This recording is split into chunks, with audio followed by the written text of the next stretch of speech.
अस्सलाम वालेकुम। आज जो टॉपिक हम डिस्कस करने जा रहे हैं वो है इन्वायरमेंट एंड वर्ल्ड रिसोर्सेज। तो जो इन्वायरमेंट होता है ये क्या होता है?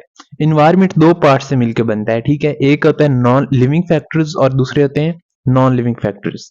तो लिविंग फैक्टर्स को हम कहते हैं बायोटिक कंपोनेंट्स। इसमें आ जाते हैं प्रोड्यूसर्स आ जाते हैं, कंज्यूमर्स आ जाते हैं और डिकम्पोजर्स आ जाते हैं। तो प्रोड्यूसर्स में प्लांट्स वगैरह आ जाते हैं, उसके बाद कंज्यूमर्स में जो कार्निवोर्स और इस तरह के ऑर्गेनिज्म है वो आ जाते हैं, और उसके बाद आते हैं डीकम्पोजर जो कि डेड मैटर के ऊपर क्या कहते हैं, उसको डीकम्पोज करते हैं, उसके ऊपर फीडिंग करते हैं।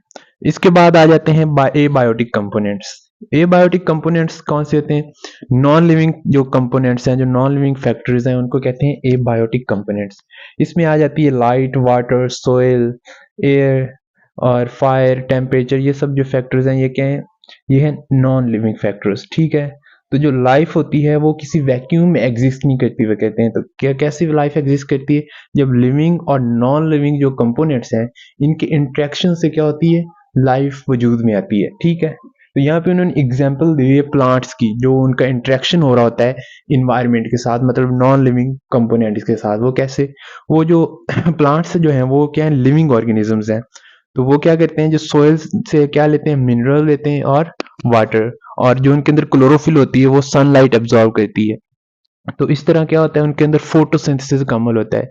इसके नतीजे में वो क्या करते हैं? शुगर और ऑक्सीजन जो है वो इन्वायरमेंट में रिलीज करते हैं। तो इस तरह क्या एक इकोसिस्टम बन जाता है, तो जिससे लाइफ क्या होती है? फॉर्म में आती है, ठीक है। तो जो वो कहते हैं कि जो इकोसिस्टम है ना, इसके अंदर दो मेजर प्रोसेसेस हो रहे होते हैं, ठीक है। उसमें नंबर वन है रिसाइकलिंग ऑफ न्यूट्रिएंट्स और दूसरा है फ्लो ऑफ एनर्जी। तो रिसाइकलिंग ऑफ न्यूट्रिएंट्स क्या है? इसमें ये है कि जैसे देखें, अब जो प्लांट्स होते हैं वो क्या करते हैं, वो इस